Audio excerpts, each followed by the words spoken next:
कुरान पाक के अहकामात पर अमल इंसान की ज़िंदगी को बदल देता है। अब सारे कुरान के अहकामात मैं आपके सामने बयान नहीं कर सकता, इस वक्त में चंद अहकामात हम कुरान पाक के देखते हैं, और अगर आप दिल से इनको सुने तो आप देखेंगे कि कुरान हमारी शख्सियत की नशोनुमा करता है।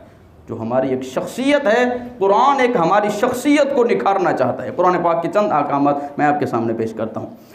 कुरान पाक के अहकामात की खुशबू देखिए, इसका हुस्न देखिए। कुरान पाक फरमाता है कुलू वशरबू, ए लोगो खाओ पियो, वला तुसरिफू, फजूल खर्ची ना करो। आप अगर एक मुसलमान ना भी हो, एक आम बंदा भी इस हुक्म को सुने तो वो दिल से इस बात को तस्लीम करेगा कि वाकई फलाह इसी के अंदर है, कामयाबी इसी के अंदर है। कुरान क्या कहता है? कुलू खाओ, वशरबू पियो, लेकिन वला तुसरिफू, फजूल खर्ची ना करो। इन्नहु ला युहिब्बुल मुसरिफीन, अल्लाह फजूल खर्ची करने वालों को पसंद नहीं फरमाता। कुरान का पहला हुक्म अगर दिल से बंदा सुने, इंसान की ज़िंदगी में तब्दीली आ सकती। अगला हुक्म देखिए, हज़रत लुक़मान हकीम ने अपने बेटे को नसीहतें की थी, और वो नसीहतें अल्लाह को इतनी पसंद आई कि अल्लाह ने पूरी सूरह लुक़मान कुरान पाक के अंदर नाज़िल फरमाई, और उस सूरह लुक़मान के अंदर हज़रत लुक़मान हकीम की अपने बेटे को जो नसीहतें हैं, वो नसीहतें भी रब ताला ने कुरान के अल्फाज के अंदर जिक्र फरमाई है। ऐसी अल्लाह को पसंद आई। उनमें से एक मैं आपके सामने नसीहत रख रहा हूँ। हज़रत लुक़मान हकीम ने अपने बेटे से कहा था, वक़सिद फ़ी मश्यिका वग़दुद मिन सौतिक, चाल ढाल के अंदर तुम मियाना रवैया इख्तियार करो, वग़दुद मिन सौतिक, और अपनी आवाज़ के अंदर पस्ती लाओ। ये दो बातें, क्या चाल ढाल के अंदर चल रहे हो तो बहुत आहिस्ता भी नहीं, बहुत तेज़ भी नहीं, नॉर्मल अंदाज में। यानी कुरान हमें चलने का तरीका भी सिखा रहा है। चाल ढाल क्या हो? मियाना रवि के साथ। अगली चीज़ जो है, जो बिलखुसूस में बयान करना चाहता था, वग़दुद मिन सौतिक, अपनी आवाज़ को पस्त रखो। यानी अल्लाह को शोर शराबे पसंद नहीं है। शोर शराबे अल्लाह को पसंद नहीं है। शोर शराबे की आदत नहीं होनी चाहिए। घर बंदा बैठा है, कहीं बैठा है, कहीं मजलिस में बैठा है, इतना ऊंचा चीख चीख के बातें करना अल्लाह को पसंद नहीं है। अल्लाह को क्या पसंद है? पस्त आवाज़ी रब ताला को पसंद है। कभी यह होता है कि किसी को आपने आवाज़ देनी है, या हम बयान कर रहे हैं तो सब तक आवाज़ हमने पहुंचानी है, ये अलग बात है। लेकिन आदत होना इंसान की बार बार चीखने की, आदत होना इंसान की हर वक्त ही ऐसी आवाज़ से गुफ्तगू करना कि अगला मबहूत हो जाए, अगला रोब के अंदर आ जाए। रोब इन चीज़ों के साथ नहीं होते, तक़वे के साथ रब ताला रोब अता फरमाता है। जिसके अंदर तक़वे होते हैं, रब ताला उनकी ज़िंदगियों के अंदर वो रोब भी रख देता है। सरकार की मुबारक ज़िंदगी के अंदर अगरचे हुजूर अलैहि सल्लम कभी भी चीख चीख कर नहीं बोला करते थे। हुजूर का रोब इतना था, कई मील दूर हुजूर का दुश्मन होता था और उसके दिल में हुजूर का रोब बैठ जाता था। ये क्या बरकत होती है? ये अल्लाह के साथ कुर्ब की बरकत होती है, और साथ साथ तक़वे की बरकत होती है। और हुजूर तो फिर हुजूर हैं, हुजूर के साथ किसकी मिसाल दी जा सकती है? अगली चीज़ कुरान का हुस्न देखिए। कुरान पाक ने इरशाद फरमाया, वइन कान ज़ू उसरतिन, अगर तुम किसी को कर्ज़ दो, वो हो तंग दस्त। हमने दिया 2000 रुपये किसी को कर्ज़, और उसके पास वाकई पैसे नहीं हैं। ये नहीं है कि सिर्फ दिखा रहा हो, वाकई उसके पास पैसे नहीं है। रब फरमाता है, फ़नाज़िरतुन इला मैसरा, तुम उसको इतनी मोहलत दो कि वो खुशहाल हो जाए। जब उसके पास पैसे आ जाएं फिर वो तुम्हें लौटा देगा। इसलिए इतना ज़्यादा कर्ज़ भी नहीं देना चाहिए कि बिल फ़र्ज़ वो अगला तंग दस्त भी हो गया है तो पीछे तुम्हारा गाड़ी ना चल सके। वो बाज़ औक़ात दे देते हैं, लाख रुपए आया तो लाख का लाख ही दे दिया है। अब अपने आप को ज़रूरत है तो फिर मुँह उठाकर बैठे, लाख ना दो, 50,000 दे दो अगर किसी को ज़रूरत भी है तो क्या है, अगर वो तंग दस्त हो गया तुम पर लाजिम है कि तुम उसे मोहलत दो। वह इनका नज़ूस, और मोहलत देने का सवाब क्या होता है? पहले पिछले दिनों में मैंने आपको हदीस सुनाई है। हुजूर ने इरशाद फरमाया, एक शख्स था और वो क्या किया करता था, पुराने दौर के अंदर वो कर्ज़े दे दिया करता था। उसके अंदर सिफत क्या थी? कर्ज़े दे देता था, ज़्यादा नहीं पूछता था कहाँ से आएंगे, कब आएंगे, क्यों लेके जा रहा है, क्या करना है, ज़्यादा जलील नहीं करता था, कर्ज़े दे दिया करता था। एक तो ये उसके अंदर अच्छाई। दूसरा ये कि कर्ज़े लेने वाले अपने जब मुंशी को भेजता था तो उसको कहता था कि जो खुशहाल हो उससे ले लेना, जो तंग दस्त हो, पहले ही औखा हो, मज़ीद उसको औखा ना करना, मज़ीद उसको तंग दस्त ना करना, अगले के पास चला जाना। यानी एक तो उसके अंदर ये खूबी है कि कर्ज़े दे दिया करता था, खुद मालदार था। और दूसरा क्या कि अपने जब मुंशी को भेजता तो कहता अगर पहले ही बंदा तंग दस्त हो, पहले ही बेचारा अच्छे हालात उसके ना हो तो मज़ीद उसको तंग ना करना, वापस आ जाना। अब अगला जुमला जो वो बोलता था वो बड़े कमाल का था। वो कहता था लअल्लल्लाह अन यतजावज़ अन्ना, अगर आज वो किसी सख्ती में है तो उसको छोड़ देना, दरगुजर कर देना। एक दिन वो भी आना है कि हम भी सख्ती के अंदर होंगे, शायद इनका रब हमारे लिए आसानियाँ पैदा कर दे। कैसा उसका अकीदा था, लोगों पर आसानियाँ पैदा करना, ये लोगों के साथ आसानियाँ करेगा, शायद इनका रब हम पर भी आसानी कर दे। हुजूर ने इरशाद में जब वो बंदा फौत हुआ, कब्र के अंदर गया, रब ने फरिश्तों से कहा ये हमारे बंदों पर आसानियाँ करता था, आज हम इस पर आसानी करते हैं। और रब ताला ने उसकी बख्शिश फरमा दी सिर्फ इसी अमल की वजह से। तो क्या फरमाया कि कर्ज़े किसी को देना, और अगर कर्ज़े के अंदर अगला तंग दस्त हो तो कुरान फरमाता है उसको कुछ मोहलत दे दो, मखलूक के साथ तुम आसानियाँ करोगे, खालिक तुम पर आसानियाँ पैदा फरमाएगा। अगला कुरान का हुक्म देखें, आप तवज्जो कर रहे हैं ना कि कुरान के अहकामात कैसे ज़िंदगी को बदल देते हैं। कुरान ने फरमाया अस्लिहू बैना अखवैकुम, पीछे इन्नमल मुमिनूना इख्वतुन, सारे मुसलमान भाई भाई हैं, आप मेरे भाई हैं सारे और मैं आपका भाई हूँ, एक दूसरे के भी सारे आप भाई बैठे हैं। और ये कौन सा ताल्लुक़ है? जो दीन ने ताल्लुक़ बनाया है, जो अल्लाह ने ताल्लुक़ हमारा बनाया है। एक हमारे वालिद की तरफ से हमारा ताल्लुक़ है भाई वाला, वो भी हमारा भाई है, और एक दीन इस्लाम की वजह से जो रब ने हमारा ताल्लुक़ बनाया। क्या फरमाया? इन्नमल मुमिनूना इख्वतुन, सारे मुसलमान भाई भाई हैं। आगे फरमाया फ़अस्लिहू बैना अखवैकुम, अगर दो बंदे लड़ रहे हों तो मज़ीद उनके अंदर गर्मा गर्मी पैदा ना किया करो, उनके दरमियान तुम सुलह करा दिया करो।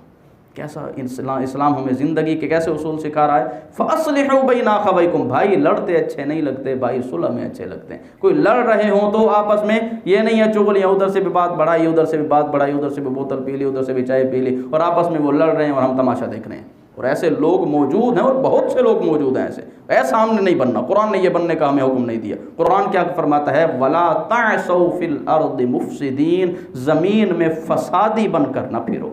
अल्लाह को ज़मीन का फसाद पसंद नहीं है, अल्लाह को ज़मीन का अमन पसंद है।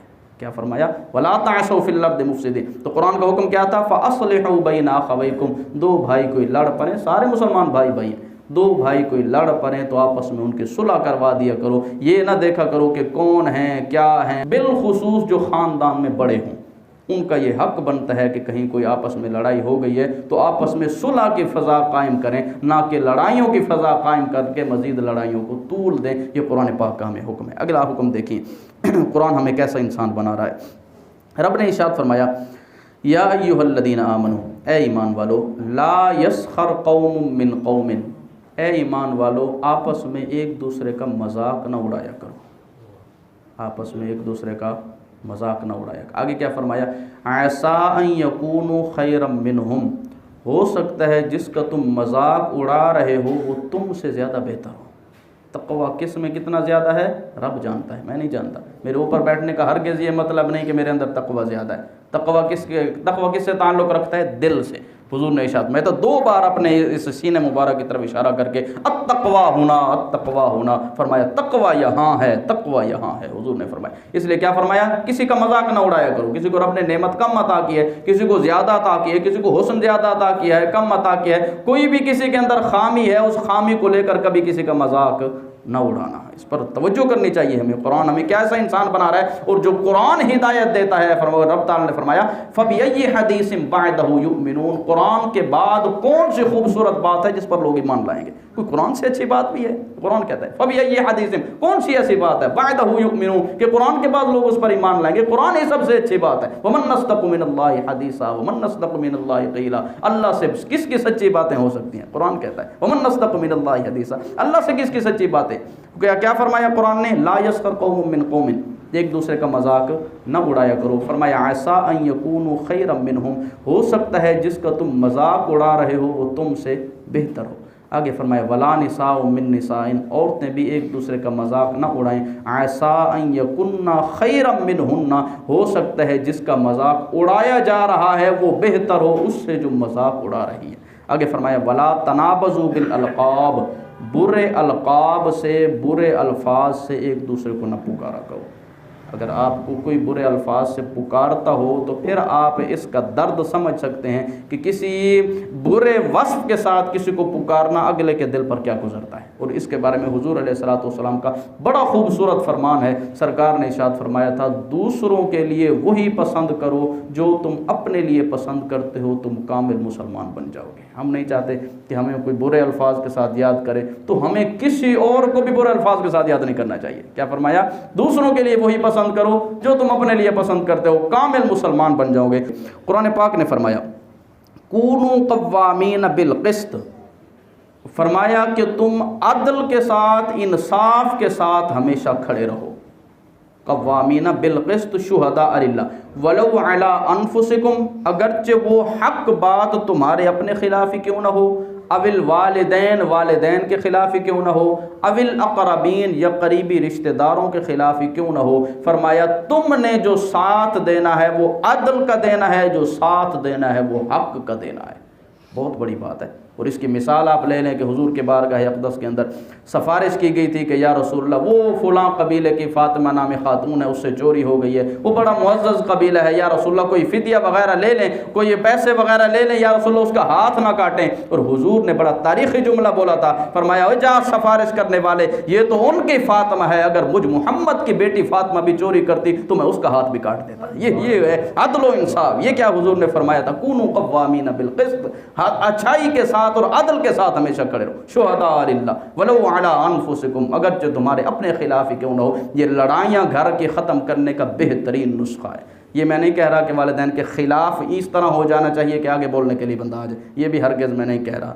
क्या कह रहे हैं? हक़ के साथ खड़ा होना, अदल के साथ खड़ा होना, ये किसने हुक्म दिया है? हमें कुरान ने हुक्म दिया। जो अदल है, अगरचे अदल दूसरी तरफ है तो अलहदगी में हम भी किसी को समझा सकते हैं। अगर हमसे बड़ा है कोई तो उसको अलहदगी में भी समझाया जा सकता है कि हक़ बात ये है, हमें हक़ का साथ देना चाहिए। हक़ ये है, अगरचे कोई बात हमारे सामने खिलाफ हो भी गई है, बहरहाल हमें खामोश होना चाहिए कि हक़ ये है। मेरा ख्याल में पोशीदा बात में मैं अपनी बात समझा चुका हूँ। घरेलू जो हमारे मामलात होते हैं, अगर अदल के साथ, हक़ के साथ खड़े हों तो मेरा ख्याल में वो मामलात ज़्यादा तूल नहीं पा सकते। कुरान की अपनी बरकत है, कुरान के अहकामात पर अमल करने की अपनी बरकत है। आहिस्ता आहिस्ता मुआशरे में सुलह बढ़ती है, आहिस्ता आहिस्ता मुआशरे में हुस्न बढ़ता है अगर कुरान पाक के अहकामात पर अमल किया जाए। कुरान पाक ने फरमाया, ला तस्तविल हसनतु वला सय्यिआ, अच्छाई और बुराई दोनों बराबर नहीं होते। ला तस्तविल हसनतु वला सय्यिआ। आगे फरमाया, ज़ाहिर अच्छाई के साथ भी हमारा वास्ता पड़ना है, बुराई के साथ भी वास्ता पड़ना है। अच्छे लोगों के साथ भी बंदे का पाला पड़ना है, बुरे लोगों के साथ भी पड़ना है। आगे कुरान ने फरमाया, इदफ़ा बिल्लती हिया अहसन, अगर बुराई कभी तुम्हारे सामने आ जाए तो बुराई को इस तरह दूर करो कि वो तुम्हारा तरीका देख कर लोग मुसलमान हो जाए। बुराई भी सामने आती है, अच्छाई भी सामने आती है। अब बुराई का जवाब किस तरह हमने देना है, बुराई का दिफा हमने किस तरह करना है। इदफ़ा बिल्लती हिया अहसन, फरमाया बुराई का तुम दिफा अहसन तरीके से करो। होगा क्या? फरमाया फ़इज़ल्लज़ी बैनक व बैनहु अदावतुन, अगले के दरमियान और तुम्हारे दरमियान जो दुश्मनी थी, अगर तुम अच्छाई के साथ उसका दिफा करोगे, कअन्नहु वलियुन हमीम, रब उसके दिल के अंदर भी नरमी डाल देगा, वो तुम्हारा पुरजोश दोस्त बन जाएगा। वली, सिर्फ वली नहीं कहा कुरान ने, वलियुन हमीम, हमीम कहते हैं गर्म चीज़ को, यानी पुरजोश वो तुम्हारा दोस्त बन जाएगा अगर तुमने बुराई का दिफा भी अच्छे तरीके से किया। अब ये चीज़ देखिए, अगर किसी ने हमें गाली दी है, हमारा अक़ीदा तो ये है कि ईंट का जवाब हम पत्थर से देंगे, हालांकि कुरान ने ये नहीं सिखाया। कुरान ने क्या कहा है? बराबरी का, अगर कोई तुमसे बुराई भी करे, व जज़ाउ सय्यतिन सय्यतुम मिसलुहा, उसकी मिसल तुम उसके साथ बदला ले सकते हो। लेकिन फरमाया फमन आफ़ा व अस्लह फ़अज्रुहु अलल्लाह, जो माफ़ कर दे, दरगुजर कर दे, उसका अजर अल्लाह के ज़िम्मे है। ये कुरान ने कहा। बराबरी का, अगर कोई बुरा करे भी सही तो बिल्कुल उसके बराबर अगर तुम बुराई कर सकते हो, बुराई का मतलब बदला दे सकते हो, तो उसके बराबर की इजाज़त है, उससे 1 इंच भी बढ़ने की तुम्हें इजाज़त नहीं है। अगर तुम्हें किसी ने क्या कही, गाली दी है, गाली के जवाब में कभी भी थप्पड़ मारने की शरीयत इजाज़त नहीं देती। जितनी किसी ने बुराई की है उतनी। अब ये आप जहन के अंदर रखें कैसे हमारे फसादात को दीन इस्लाम ख़त्म कर रहा है। अगर गौर से बंदा देखे तो कुरान के अहकामात इंसान की ज़िंदगी को बदलने के लिए काफ़ी है। कुरान की अपनी बरकत है, कुरान के अहकामात पर अमल करने की अपनी बरकत है। आहिस्ता आहिस्ता मुआशरे में सुलह बढ़ती है, आहिस्ता आहिस्ता मुआशरे में हुस्न बढ़ता है अगर कुरान पाक के अहकामात पर अमल किया जाए। तो आज के दिन जो हमने बयान किया है, सबसे पहले हमने ये बयान किया कि कुरान पाक अपने अंदर तासीर रखता है। कुरान पाक की तिलावत अपने अंदर तासीर रखती है। तो सिर्फ रमज़ान में तिलावत नहीं करनी, कोशिश करें सुबह की नमाज के बाद रोज़ाना चाहे 2-4 आयतें ही पढ़ लें। कुरान से ताल्लुक़ बंदे का मजबूत होना चाहिए, वरना ये ना हो कि कुरान से हम ताल्लुक़ छोड़ दें और हम गुमराही की तरफ चले जाएं। कुरान की तिलावत दिलों को बदल देती है। और उसके बाद हमने ये पढ़ा कि कुरान पाक के अहकामात जो हैं, ये तो चंद एक हुक्म मैंने आपके सामने पेश किए हैं, और कुरान पाक के तो बेशुमार अहकामात हैं, 500 से ज़्यादा तो आयात अहकाम हैं कुरान पाक के अंदर।